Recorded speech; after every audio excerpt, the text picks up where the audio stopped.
Do you want to become healthier? Do you want 2025 to be your best year ever? Do you want to know and understand the importance of sleep, breathing, eating, and everything in between? Well, if you answer yes to any of these questions, I have a very special guest today from Germany. She is not just another guest, but she is a cancer survivor, a cancer thriver. Now, if you don't know me yet, allow me to introduce myself. My name is Wanda Lintan Kalupig. You are here at the Cancer Conversations with Coach Wanda. We started this podcast last August with the goal of sharing life-saving insights, one podcast at a time.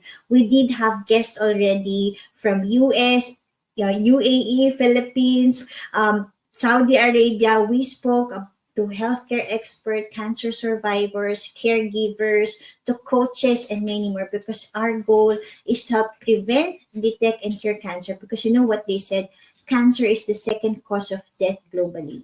And on terms of the risk perspective, 50% of men have the risk of having cancer in their lifetime. 33% of women have the risk. So it's important to know, because at the end of the day, your health is your best wealth. So before I bring Hengameh on stage, let me introduce her. Hengameh Bolouri is a resilient cancer thriver and wellness advocate, was over 3 cancer diagnoses, rectal cancer and lymphoma in both her brain and neck. A former telecommunications engineer turned business developer, she reinvented herself during the pandemic, earning certification in life coaching, yoga, and breathwork. Hengameh is passionate about optimizing the human operating system through holistic practices, focusing on sleep, hydration, breath, movement, and nutrition. As the founder of Living 100 and Beyond, she inspires others to embrace longevity and vitality, empowering them to collaborate with doctors and transform their health. Without further ado, let me bring Hengameh on stage. Hengameh, thank you again for saying yes to this. Yeah, thank you so much, Wanda, for your time. I'm really excited. I believe this is my first podcast, or maybe my second, but so bear with me in answering your question. No worries.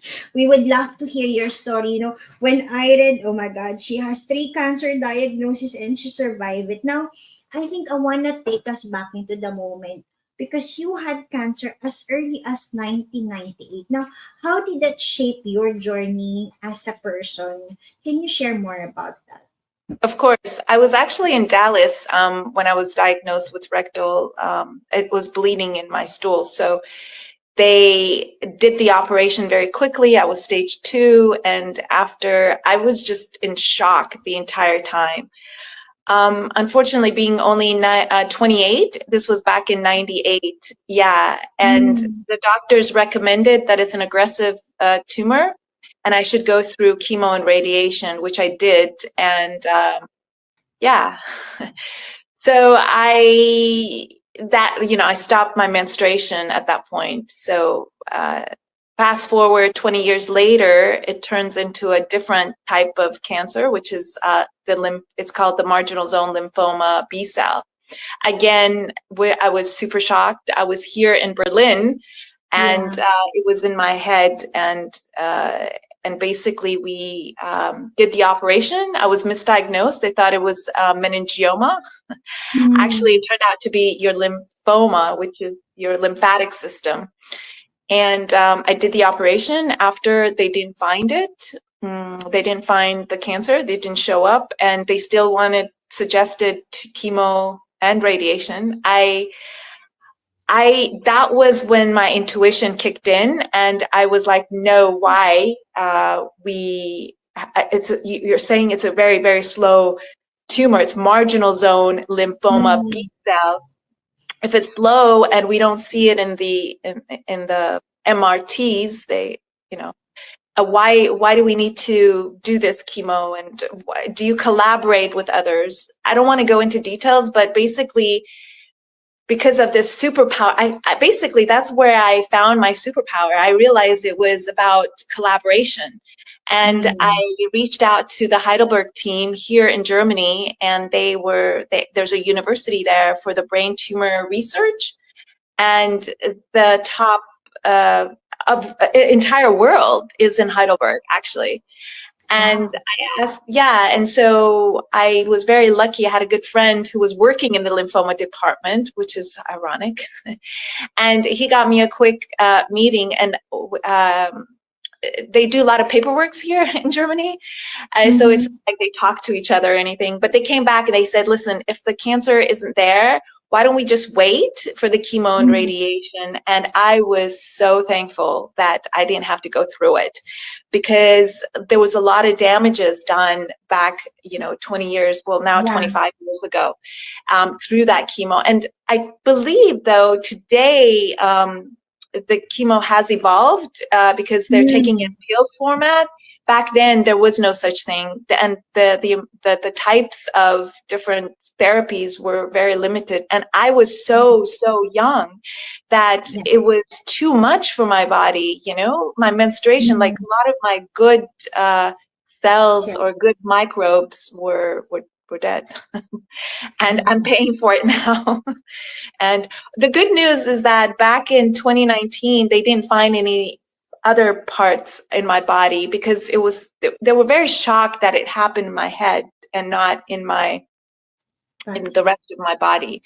So but then 2 years later, in 2022, it did show up on my neck, 5 or 6 of them here, and one here, and a little bit in my bone. But because they respected me, which I'm really grateful, Wanda, that it happened here in Germany, because the doctors are, they're very open-minded. They listen. They want to see what the patient is interested and wants to work with you. They want to collaborate. They don't want to just say, because I have a lot of energy. I mean, I'm 54,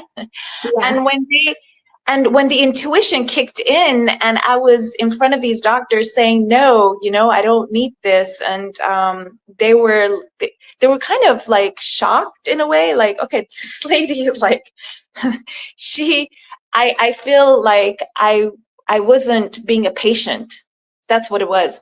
I wasn't thinking about becoming a survivor this time, Back then I was survivor, I'm a patient. This time I was like, no, I'm an individual. I'm unique. I'm different. You don't know my history, and I know more about my body than you do. And so let's work with me, but I needed their support. I didn't want to be the only one saying, oh my gosh, I don't have any support, because even my mother was going with the doctors.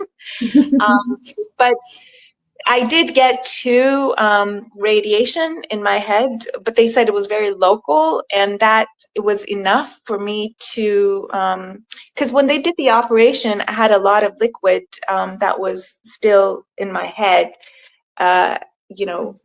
Just about every morning I would wake up, there was a little bit liquid, and this radiation really damaged that, because the liquid started coming out, and I was in the hospital for a month and a half. I remember that I couldn't even I couldn't even sleep flat on the bed. I had to sleep a little bit further up, and whenever I slept flat, the liquid would come out, and the doctors were, they didn't know what was going on. They just knew that, okay, they need to get rid of the liquid they put something in back of my spine to bring out the liquid that's all connected in the nervous system. And I wasn't getting any infection. They were doing blood works, and anyway, at the end, they didn't know what was going on, and so they said, okay, we need to go into the operating room to operate you. And I said, well, why? I mean, because my doctor actually who did the operation, she was the chef art. She was from Korea. She was from South Korea, Dr. Rang, and she was amazing because she had the most empathy of all the doctors, you know, and I wanted to wait for her for the second operation because I knew that she saw what's in there, and I wanted someone else who saw, you know, because there's a lot of different doctors, and when you have too many different doctors doing operations on you, you know, you don't know what happens coming out of there. You know, mistakes could happen. And so I waited for her. The doctors thought I was playing with my life, and so anyway, she came back. She was at a conference. She came back and she almost, I'm not joking, Wanda, she almost sent me home because because when I came in, the amount of liquid that was in my head was a lot more. So by the time she was there, it was much less. So she didn't know what was going on, but I had tears in my eyes. I was like, every morning I wake up, part of my skin is really like, you know, it's dark. And then basically the fluid just it goes over your down. body. Yeah, it goes down, exactly. So because the body, it wasn't something that radiation did, it messed up inside. And one thing I forgot to mention, my dura, the brain is inside the dura. It's a piece of thin skin that is basically between your skull and your dura, and the tumor was in between. So because the tumor was between and it was flat, they replaced both the dura and the skull. So what was happening with both of them were plastic. So this lady, I mean, amazing doctor, she knew that something happened with the dura. The dura was, my body was, even though my body wasn't showing any infection, but the dura, which was plastic, I was not accepting it. My body wasn't accepting this dura. So she planned to change that with a piece of my skin on my leg, you know, because it's the same, it's the same like thin skin. Material. Yeah, so it's basically my right leg. They took a piece, and then they placed it there, the dura. But then the peak, which is the plastic on my skull, that went in. She didn't want to do the surgery because it was going to be difficult. Because when you open up your skull, you can't do it again. I guess they have problems. But then she collaborated with the plastic surgery department. So that, but she didn't tell me all of this. Like literally, we just had to go into the operation as soon as possible because they were afraid that I would get an infection. And if I would have get an infection, they had to wait longer for the surgery. So she did it with just like literally 2 days. And when I came, the next thing I know, my second operation, I was in the ICU. I just remember my head was so cold. They forgot, or they didn't even tell me that they were going to shave off my hair because the first surgery, they didn't shave my because when she came out, I remember my mom telling me she was waiting for the surgery, you know, right at the door when I was being operated, and my doctor comes out, and my mom's like, "Is everything okay?" She's like, "Yeah, everything went great." And she's like, so my mom's like, "Is it done?" He goes, No. The plastic surgeons now need to come in to put it together and stuff." And she said, "Okay." And she made sure my mom was okay. And so they came in and did their own thing. And and I had literally no idea what the second operation was going to be. And that actually fixed a lot. And, you know, the two operations were 6 months apart. And when I came home on 2019, I was so exhausted, Wanda, because I was trying to get away from getting chemo and radiation, because initially they were going to give me 15 radiation, but then it went down to 2. But the funny thing is that I don't know, honestly, sometimes I wonder, like, maybe I should have gotten that 2 radiation so that the plastic part in my dura would have come out. And so my own skin would be in there, because the more artificial things we have in our bodies, where our body is just not accepting it. But then we Yeah, might not have an infection, but we don't know. So the more foreign stuff we have in our body today, the more I don't the know how body. the body heals. Yeah, because right now I have Mm. a peak. And so one of my like goals I want to do is a handstand, because I was always like a very flexible gymnast. Like if I wanted to go, if I could have been a gymnast, Yeah, and you're very active. yeah. Um, and the problem is that a handstand, you have to be upside down. And so today I just use my feet up to do it. And I don't know if you know what a feet up is, but you put But your hang head on, in. let me just stop you there, because I think, just listening to you, I was like, huh? How did you? I mean, I cannot even explain what you have been through, I but know. listening to you right now, I mean, like, you look perfect, you look very active. Maybe you can share, how did you come this far? I think I heard two things all the time. You said intuition, collaboration, and you did not agree to be a patient, but to own your superpower.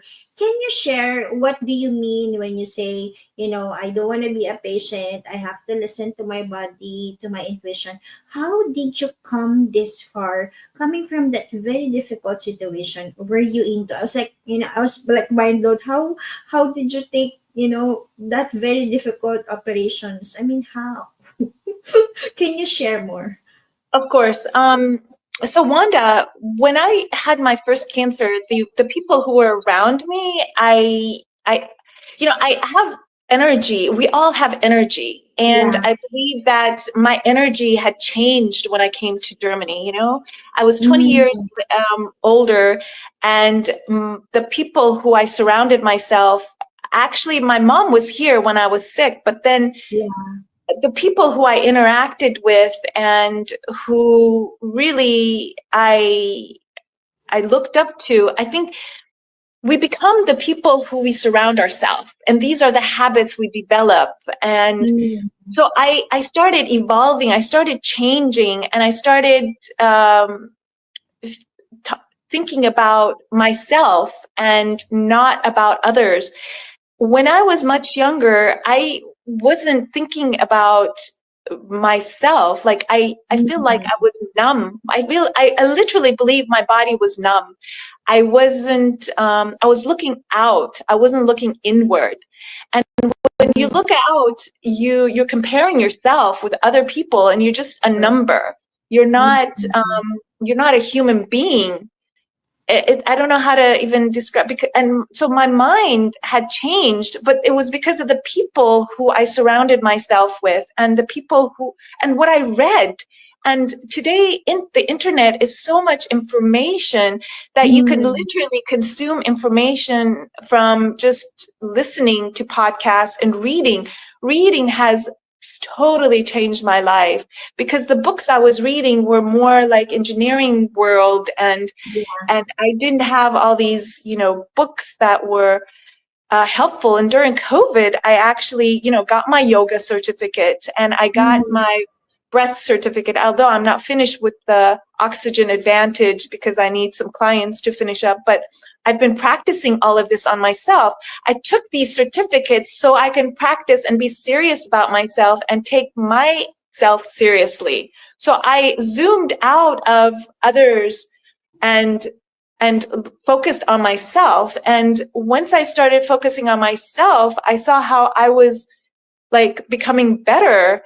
And I believe that when I was basically, when in 2019, the way I was reacting to these doctors and I was interacting, and in 2020 is when I started reflecting how I was and how I got through this.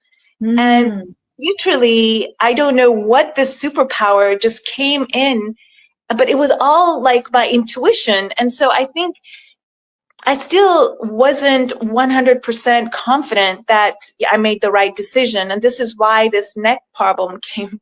And it was the breathing, actually.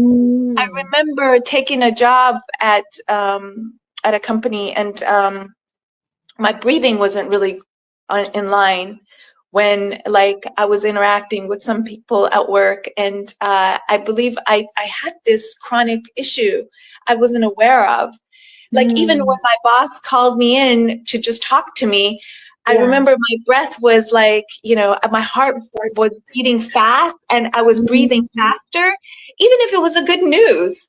But for some Oh. reason, I was always thinking that, I would get either more work, or I wasn't doing something right, or maybe there was something that I was basically telling myself the wrong story. I was Mm. literally, and it became a habit. And this is the problem, is we got to change the words we use today and how we talk, because we might not even be aware of how we're talking to ourselves. I remember, like, Before you continue that story, I think I agree with you. I mean, when we are growing, I mean, we were always taught to look outward, right? But I mean, I used to be always sick until I understand that, wait, I have to listen to my body. I have to listen to myself. And, continuing your journey as an engineer, I know you're passionate about this operating system, intuition. Maybe you can share now more. I never understood before. I thought I'm just getting sick because it's the weather, or I'm sick because it's the stress. But what I learned throughout my own personal journey, I mean, overcoming sickness without even medicine, is about the alignment of everything we do. Now, can you share about, I mean, now you are at, I can say, the healthiest version. I can see it, I can sense it. Now, can you talk more about this human operating concept, because a lot of people don't understand this thing.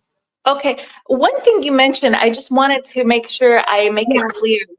Yeah. What you just said about stress, and we bring Mm. stress, and and we get sick and stuff.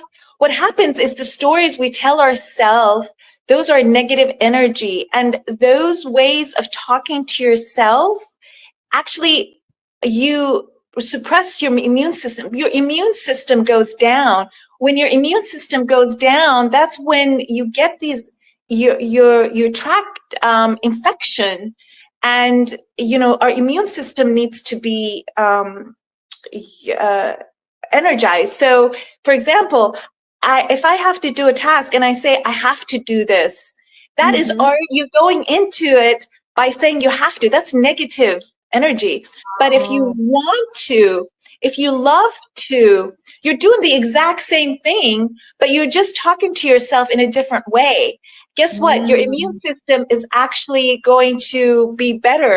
So, and you're going in with it with more energy. And Yeah. so the way you talk to yourself, but the thing is, it's habits. So you have to be True. aware of your habits. This is why you have to take time out to reflect everything that you do, because I wasn't even aware that I was talking to myself negatively. I took a course with Mm. Peter Crone, which I I really thank him, because I wasn't saying I love to do this. So every day, whatever you do, tell yourself that you love to do this and you want to do this, because then you increase your immune system. But the thing is that going into my operating system, it's not just about the way you talk about yourself, but it's the input that you input to your body. And True. those are the 5 pillars that I chose. And these are the reason I'm calling it the human operating system, is because I had my engineering background and I know the computer CPU. And so this made sense to me, which is, I'm gonna go through it and then go into a little bit of each: sleep, hydration, breath, movement, and food. And Mm. basically, the reason I put them in this order is because that's how I started implementing it in my daily life, and has really helped me think in this way, because you can't just tell yourself, think positive or think this, because that doesn't really make sense if you don't input the right thing. So sleep, for example, everyone says have the right, have enough amount of sleep, but Yeah. it's the quality that comes with sleep. And this True. quality is really important when you don't breathe through your mouth. Uh, You know, people are snoring How do and you know, right? Where do you breathe when you're sleeping? How do you yeah, even know? I don't know. exactly. So the thing is I want to guarantee that I'm not breathing through my mouth. So I put a Okay. tape, thanks to Patrick McQuain. He created Uh-huh. tape. I'm actually going to show you the tape that, so he basically is Uh-huh. saying that to put this tape around your mouth, so you don't have to actually put it over your mouth. Some people Okay. don't want to, because this is like, you know, I tell a lot of people, but most people are like, no, I can't put a tape on my mouth. But you could also put a tape on your nose. Alex Hermosi puts a little tape Yeah, on his nose. I don't I know saw if that. you've noticed that. But honestly, most of us have some issue with our way of Mhm. facial feature, our face being formed, because we're not sleeping with our mouth closed all the time, and the bacteria goes in through our mouth. Mouth is only Oh, mouth is only for talking and eating. Most of the that's time, we need it to be closed, even when we exercise. But let me go through the second one of the pillar, which is hydration. You now, know, Hengameh, a lot. before you go to the second one, a Yeah. lot of people, even I myself, I used to think that when I work late hours, I'm gonna accomplish more. I mean, I used to be like this person. I'm gonna hustle until I'm dead tired, that I'm gonna fall asleep. But you know what I learned also? When I actually sleep more, I accomplish more because I got to rest more. I got to think better. Now, a lot of people don't understand the relationship between sleep and productivity until you become sick.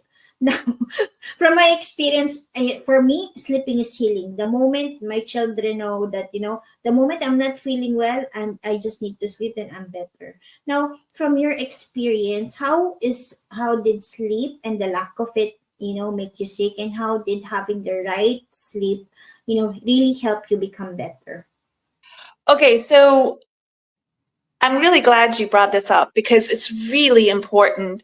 And when I say it's really important, it's important that we sleep when it's dark. Hmm. And a lot of people that I know who have ADHD, they find that they call themselves night owls. Yeah. And they say that's the great time that they're really zone in and they can Yeah. get a lot of done, which is great. That's great that they find silence, but it's also important that not to forget our circadian rhythm. Our Hmm.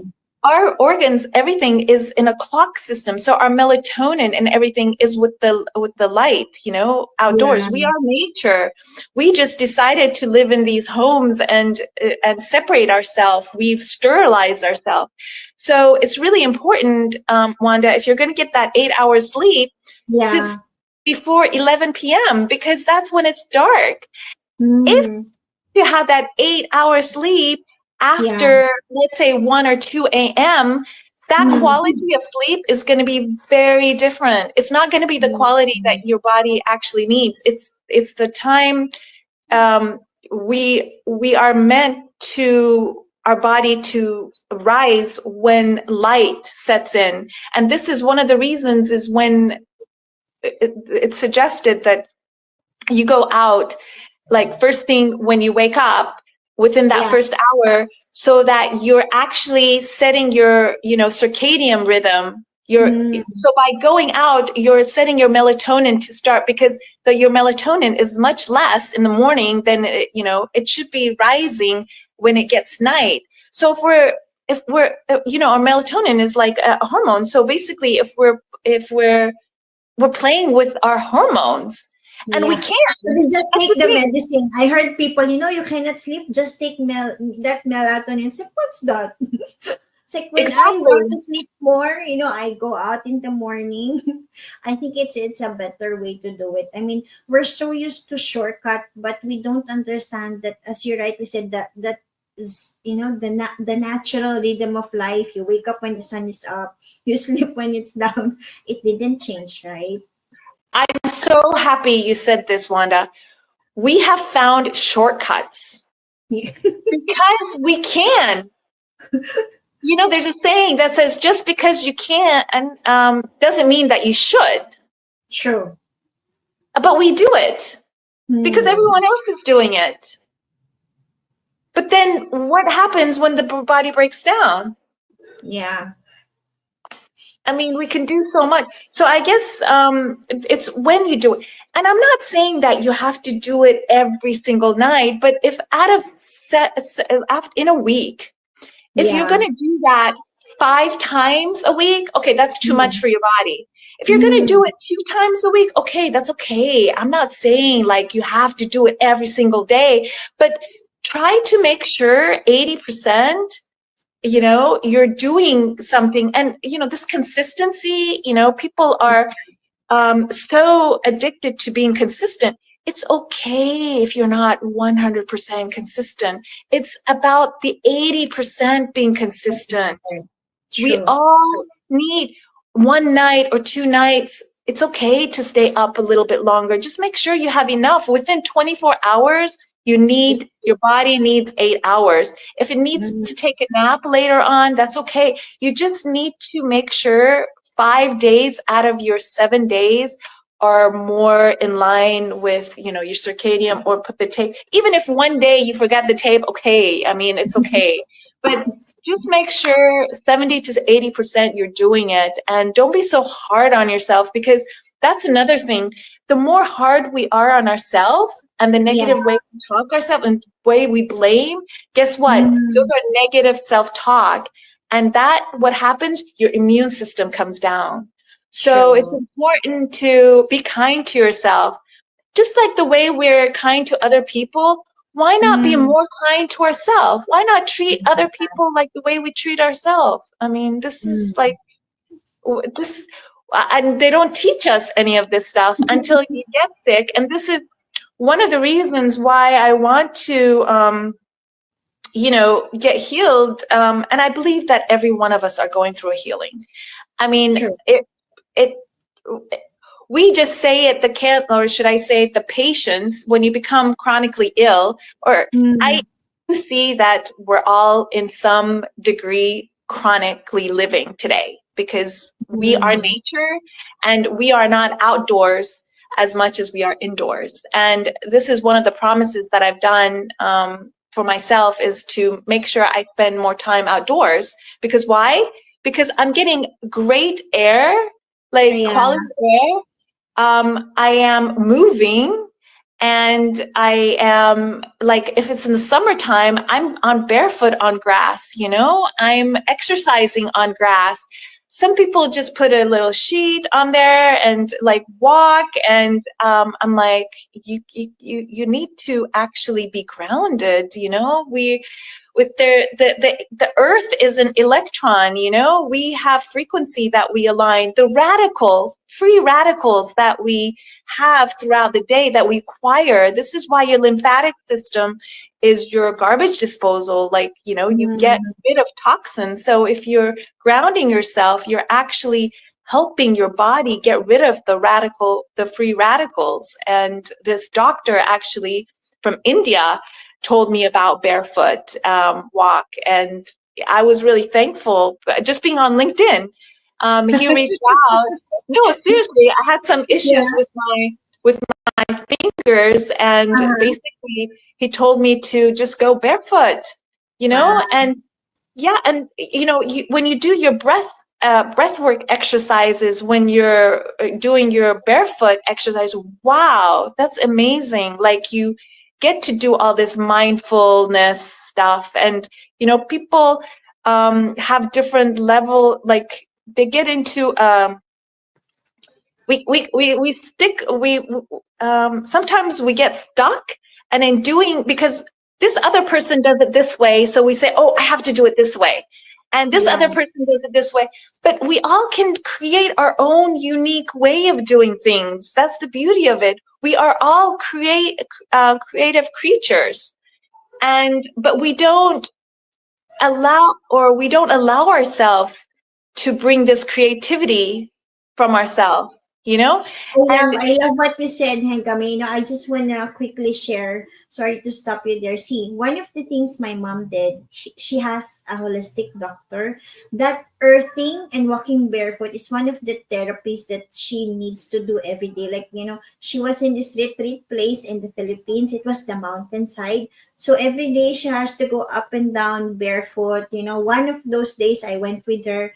I mean, I cannot explain, but it's they call it earthing, right? But we thought, and we were always growing up, they said don't walk barefoot, or if it's going to be dirty, you don't know what's going, bacteria you're gonna get. But I mean, when I grow old now, understanding how fun being barefoot is, walking in the grass, I mean, it's really something that I never thought that I will enjoy, because I used to be scared of getting myself dirty from the mud. But even now here in Dubai, we only have sands and fake grasses.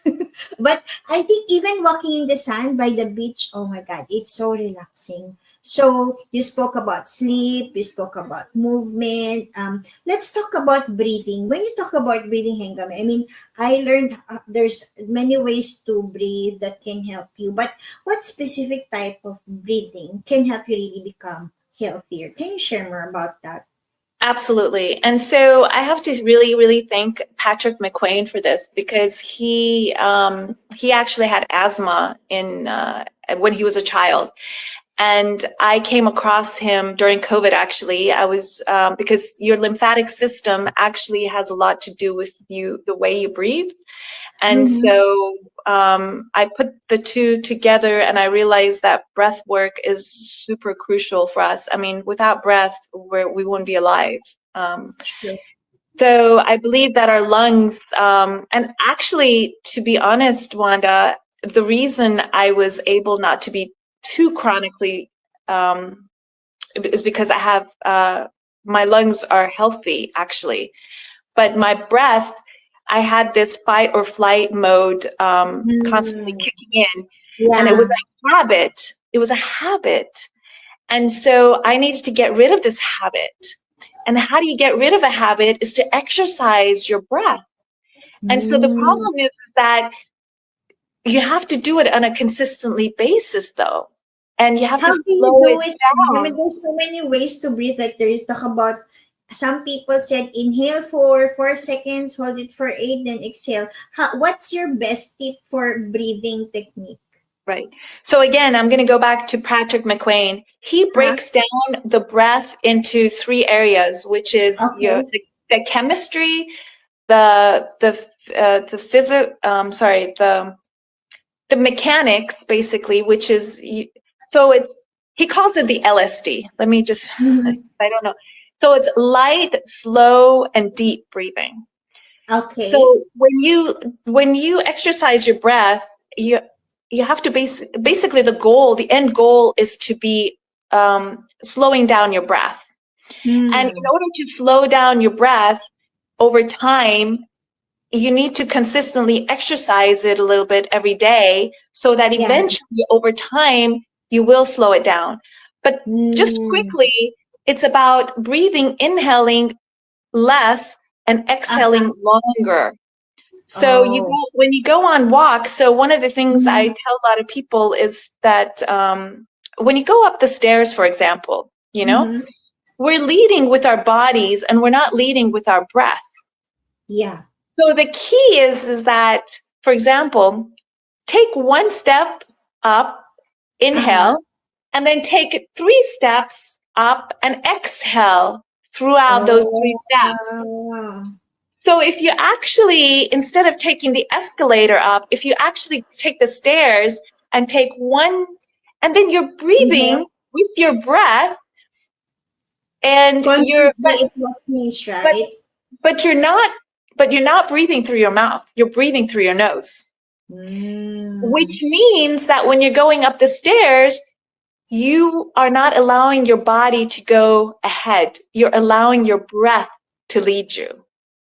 And when you Wow. allow to get your breath to lead you, then you get up to the stairs at a pace where you're able to get there. And guess what? Your next time you go up the stairs, you're not going to be huffing and puffing and, you know, and you're like, you get up there, you're like, whew, and you're like, you're, I will try that one. Yeah, I mean, like one step. I will try. That's a very good technique, right? Because you're being. I think that technique will bring your awareness to your breath rather than catching your breath in the end, right? So you can relax for every step. You know, inhale and then hold it, and then you exhale longer. That's a good technique. Now yeah, we spoke about sleep, movement, breath, hydration. I mean, a lot of people, for me, I love water. I have no problem. Even for my children, you know, the moment that they said, Mommy, I have a headache, I know it's like, did you drink water yesterday? Then we will audit the water intake. I mean, I know and I understand from my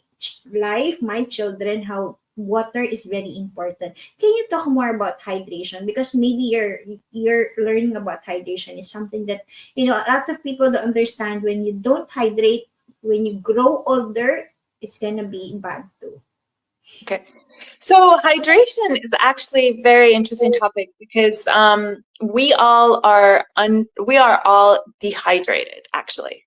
Hmm. A human young has 80%, 90% like it's just filled with water. We're all water inside, actually, you know. And but when you get old, we're down to 60, and I'm like, well, why does that happen? I mean, I Hmm. understand when we get older, but I mean, why do we have to go from 90 to like as some people are even 50%? I remember my grandmother was super dehydrated, but the doctors Hmm. didn't tell her like, oh, you know, drink more water, or they were just giving her lots of pills, which actually that didn't help.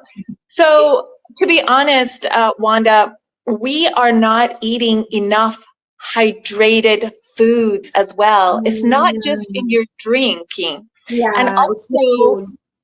it's also the also our sleep. Did you know when we sleep, we actually dehydrate, we sweat, and there's stuff Oh. that happens in our body that we dehydrate. So first thing in the morning, we need to take is water. And if you can't drink water, have it with lemon or lime or ginger or, you know, something that's nutrient dense. And that hydrating, like, I don't understand why people wake up and have coffee. Like, we're already dehydrated and we have coffee on top of it. I mean, to get focused, I mean, you're doing such a big disservice to your body. But why people do it? Because they can. And just because you can, and this consistency is what runs you down, you know? And this is the problem. So every morning I make sure I have 2 glasses. I mean, 1 glass is enough, but I have 2 glasses. And because your brain is also, you know, also gets dehydrated. At least, oh, the other thing is because of my peak, I can Hmm. actually, I have a little bit of awareness of being being dehydrated because I get a little bit. It's just a feeling. It's not a pressure or anything. I don't get a headache or anything, but I feel that I'm dehydrated, literally. So I have this knob, I call it. Like I even call this a knob. Like this Yeah. tense when I'm not dehydrated. So Hmm. hydration is so, so important. And, you know, fruits and vegetables. I mean, honestly, each one of us had eating salad every day is so, so important. And missing a salad is not a good thing. That in itself, especially chewing all of that, you know, Hmm. and and and it's also important how you make your salad, because if you put a lot of cream, like these really heavy creams on stuff, your salad just gets ruined, and you will actually digest the food and not chew it enough, because this milk, I don't know, all this creamy stuff make you swallow things faster, and that's where the microbes are like, get confused. They're like, wait a minute, all this stuff is coming, and you think you're eating like nutrient dense food, but you're not, because you've mixed it with all this, not so great stuff that our body doesn't really need, but we do it because it tastes good. But our microbes are thinking in a different way. So I highly recommend to chew your salad and to chew your food, because it mixes with your oral microbes, and digestion starts in the mouth. It doesn't start in the gut. And the gut also has microbes, but if you're pushing things down and the microbes in your gut are like, wait a minute, this hasn't been processed, so obviously it gets confused. So I think we should be very kind to our microbes and be very thankful for our microbes, because if it wasn't because of our microbes, we couldn't digest or absorb any of this stuff. And so having salad and fruit, at least we should be, if you're not going to take like 3 or 4 fruits a day, but at least have that one fruit, it makes such a big difference. And hydration. One fruit a day keeps the doctor away. This is not about the apple. It's any fruit. You take it a day, right? Yeah. That's the best thing. Fruits. Actually, because I started having all these red spots on my fingers. I got tired of being in diarrhea mode because I have a lot of gut issues. This is why I've done a lot of studies on the microbes. And if your microbes aren't diverse in your gut, you have more problems with going to the toilet. And so when I eat a lot of, like when I get hydrated, which means a lot of salads and fruits, I get into diarrhea mode. And so I went on this, on this strict diet where I was eating a lot of like fish and chicken and staying away from fruits and salad. And these red spots started to appear. And because my uric acid went really high. So the purine, because everything has purine in it, and animal foods have higher purine. And so I reduced the purines, and I went on a diet that was less purine. And so a lot of fruits and vegetables, and, they have really low purine. And so, but the thing is now I'm in this.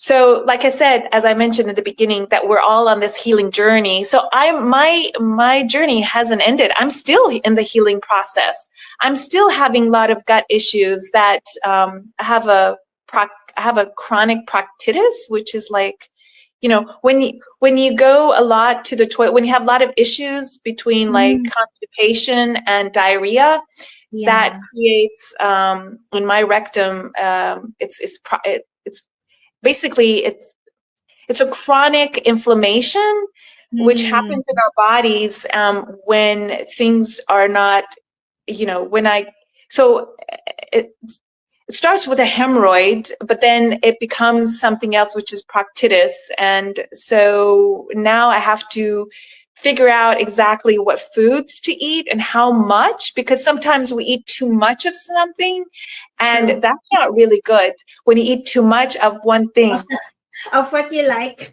Now, Hengameh, I know you have something called Living 100 and Beyond, because as you said, everybody is in a journey of healing. You're building this community, because I agree with you.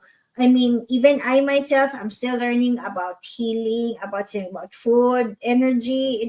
I think it's always all connected, right? Now, can you tell more about this project that you have of Living Beyond 100? And if people, they want to connect with you to heal together, how can they do it with you? Okay, sure.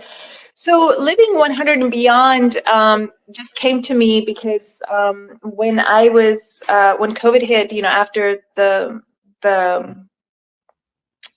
when I basically became 50 years old, I was more like, hey, I want to be, I want to live another 50 years, Now I'm figuring out what life is about.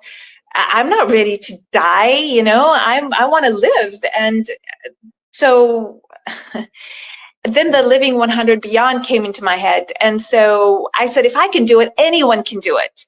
Sure. And my body has been triggering cancer for the past 35 years. So I can become my own product. And this is why I started this journey of the human CPU that all came together. But Living 100 and Beyond is not difficult, actually. We're just thinking, we need to talk to our 80-year-old self, or I'm like, sometimes I get shocked because I'm not that far away from 80. Like, why would I be talking to my 80-year-old self? Why not? And today I'm 54 and I say I want to live another 54 years. But I don't want to I don't want to be too critical and mean about human beings, but I believe that we are dying longer and not living longer. And and my grandmother lived until 90 years old, but she was actually dying the last 10 years of her life, not living. And so what's the point in extending our life if we're not living? And so we really have to make aware of the habits that we're developing until the last breath that we take. So why not, your mom is 70, my mom is 76, and so my mom, everything that I'm implementing right now, the habits that I'm building, I'm sharing it with her. And I want her to know.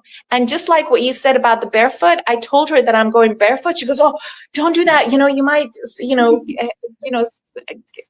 you might hurt yourself or something." I'm like, "Mom, that's fine. The grass is fine. I'm on the grass. I'm not doing it on the ground." Because a lot of people go on the ground, and of course there's going to be rocks and glass and stuff that you're going to put your feet on. So you don't do that on concrete. And so I think it's important to spread our habits. And so this is why I want to build this community. But the thing is what's important about building habits is to understand other people's habits, because nobody shares their habit. Podcast started. And so when podcast started and, people were talking about habits and they think that this is the only way, but we can create our own habits. I want people to create their own agency to find out what works for them. Because if we're creating the right habits, then we could be living longer. We could outpace. We live in a time that we can live over 100 easily. Why we're making it so difficult for us is because of these habits that we haven't injected in ourselves. And we're looking at what other people, and we're talking about being productive. Well, what's productive?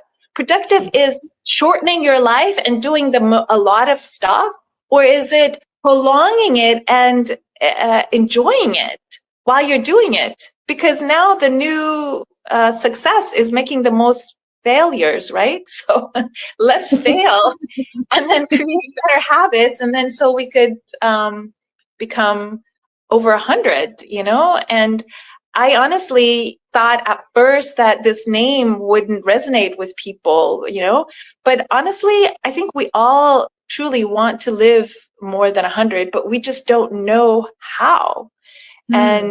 And we want to do things alone, and we weren't designed to do things alone. We're designed to do them together. So this is why this community is really important. I'm building it because I want not just my own perspective. I want other people's perspective. I want other people to bring in their insight, their perspective, and their knowledge, because maybe someone else is doing it a different way and I can do it in a different way. So if everyone can share their own unique ways of doing things, well, maybe the other person can build their own way, because we all are here to build our own way that works for us, not, go to the gym for 2 hours and have to do this, have to do that. The air quality in the gym is so awful, and we're not even using our body as resistance. We're using other external stuff, and we're not really prioritizing what's most important. It's not just the outside the way we look. It's the inside. And I think, honestly, being beautiful in this world, it's a curse, because you're cursed to look good on the outside, and it's really the inside that needs to be good and beautiful, Mm. not the outside. And Wow, so, I like what you said. Now, Hengame, I agree with you on many aspects in terms of, taking care of our health, that the real beauty is the one that comes from within, right? A lot of people think, oh, when you buy this makeup, when you do this. And I think, right now, because there's so many people said, follow me, this is how you're going to lose weight. It's going to be you will be healthy. But I think I agree with you. You need to build a habit that will work for you, and that is by listening to people who are doing it. It's not about copying them, it's about building that habit that works for you. And I think whatever you're doing now is something so needed, because a lot of people said, no, this is my way, you should only do it this way, but it will never work. I mean, I followed so many things, it didn't work for me, because I realized, I should not be doing that thing based on what worked for that person, because I am unique. But I have to understand what is that person doing that's going to work for me, and then work on that, right? And it's building those habits that will bring me forward. Now, Hengame, thank you so much. I learned so much today. Now, I want you to please invite people if they want to follow you, work with you. How best can they do it? What's the best way to reach you? so basically, I've been documenting for the last year in 2024 on LinkedIn, so they can connect with me on there. I accept everyone's, and then we could, talk and DM. But I don't have a website. I don't have an e-commerce site or anything, because school has started a community. I don't know if you know Alex Ramosi, but he invested in school, so I got into it, and I've been quite impressed. Community is where collaboration happens, actually. And so in 2 months, I got on there in middle of November, and I'm really drawn to it. And that's where I want to build my community. And you don't need a website. You don't need e-commerce site. You can make money. It's kind of like the school, and we're exchanging energy through money. So if you think of money as energy, because energy, the way I look at energy, there's two energies. There's money and people. So if you can create both, then you're doing what you love to do, and you're making money. So that's what I hope to be doing, and helping people. But I do know that there's 15,000 free communities and 18,000 paid communities. So people are making money. People are doing what they love to do. So you can too. Everyone can. Even if you join my community, tomorrow you can start your own community and make your own money. So let's collaborate, because we're designed to collaborate. We're not designed to do things on our own. And yeah.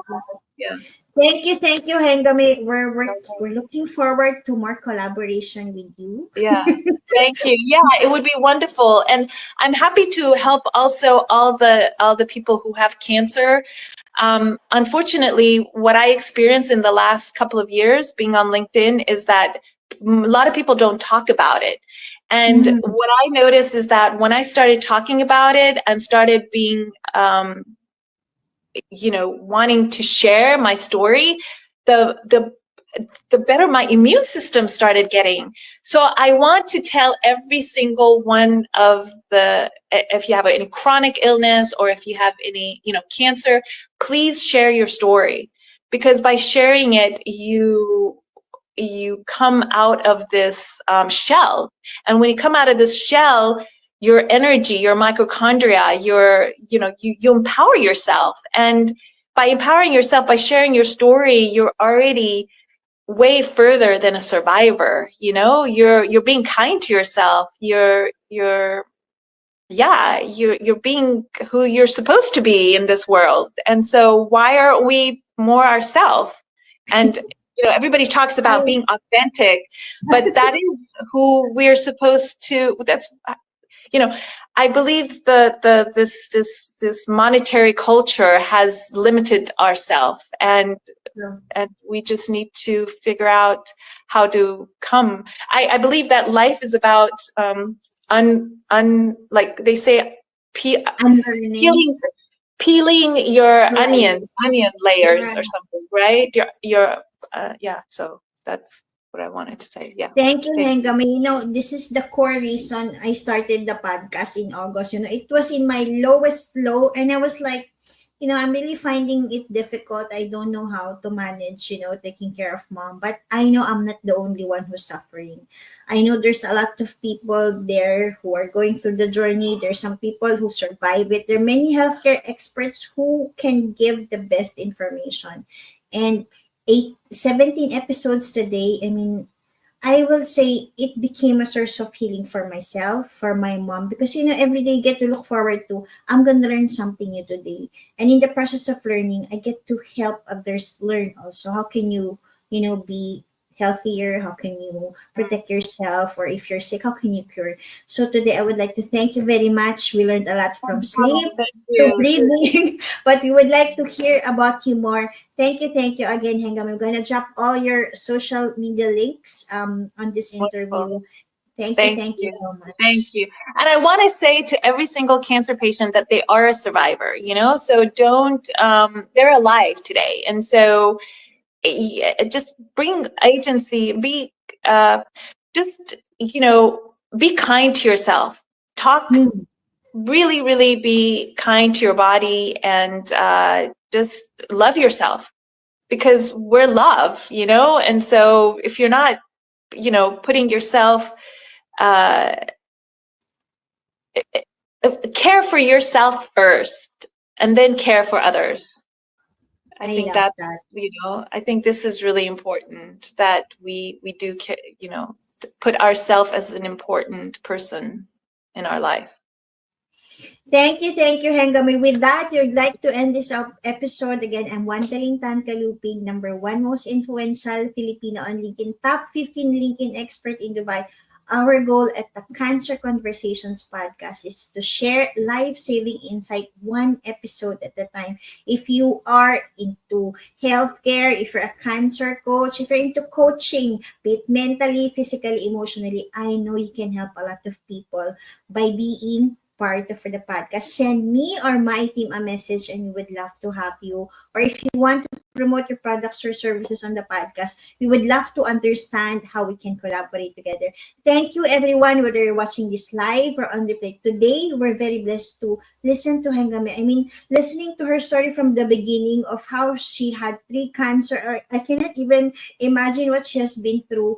But I think listening to her today, made me understand that yes, every person in this world have a unique superpower, but you need to step into that and you remind yourself that wait, I have to listen to myself, what works best for me, and then go outside and think, how can I collaborate with others to share what I know and at the same time learn from them too. But most importantly, what she said today, be kind to yourself, love yourself, because that way you can be, a source of love for many more. Thank you, everybody. God bless you.